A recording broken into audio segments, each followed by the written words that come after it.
نو تاسو چې را روان قوم به څومره لایقي، څومره تکړه انجینران به زمونږ را روانه زمانه کې، څومره تکړه ډاکټران به زمونږ، څومره تکړه قوم به یو.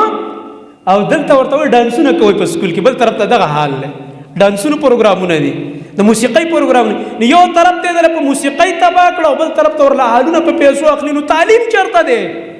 قابلیت چرته لاړو؟ او چې سبا له بیا فارغ شي پیسه وسره نو هغه نوکرین په پیسو اخلي. دلته خو هر څه تباه او برباد دي.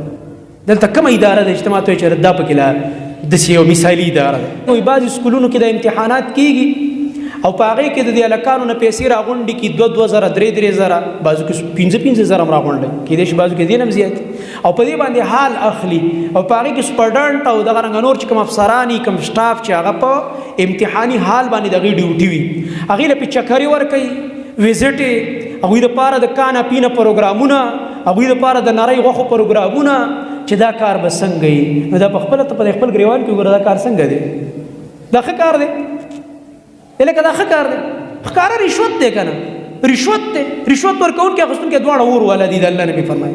بل دا ده چې دا خو دومره غټ مجرم دی، دا سپرډنټ او دا عمله، چې دا د قوم غټ مجرمان دي، د قوم دا بچي تباه کړه، چې زما بچي ته پته ولګېده چې زه حال په پیسو اخلم. دا محنت کوي، دا به سټډي وکړي، دا به لوفري، ټول کال به لوفري کوي، دا به ټاپ لوفري، دا به د سکول په نوم، د کالج او د یونیورسټۍ په نوم د مور پلار نه پیسې او فیسونه اخلي، لوفري به پې کوي.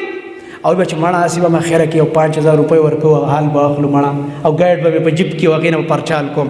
نو تاسو وایئ چې را روان قوم به څومره لایقي، څومره تکړه انجینران به زمونږ را روانه زمانه کې، څومره تکړه ډاکټران به زمونږ، څومره تکړه قوم به یو.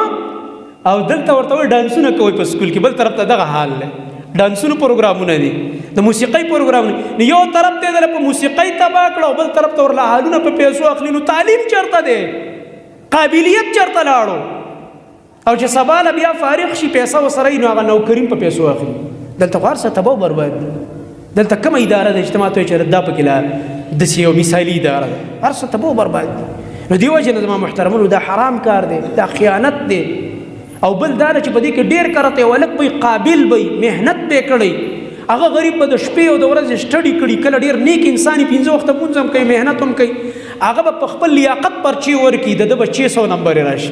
او دې بل به ګایډ په جیب کې ښه به نالایقه د ټاپ لوپر به یې دې به ټوله پرچال کړي، د ده به 650 نمبر راشي، 50 د هغه زیات شي، فرسټ هم راشي، پوزیشن کې هم راغی. دا څه وشو؟ دا ډېر لوی جرم وشو، ډېر نقصانات دي په دې کې. دا صرف ما یو اشاره وکړه، نور تاسو ښه پوهېږئ دې کې ډېر زیات نقصانات دي. دا کار حرام دی، د دې نه ځان ساتل پکار.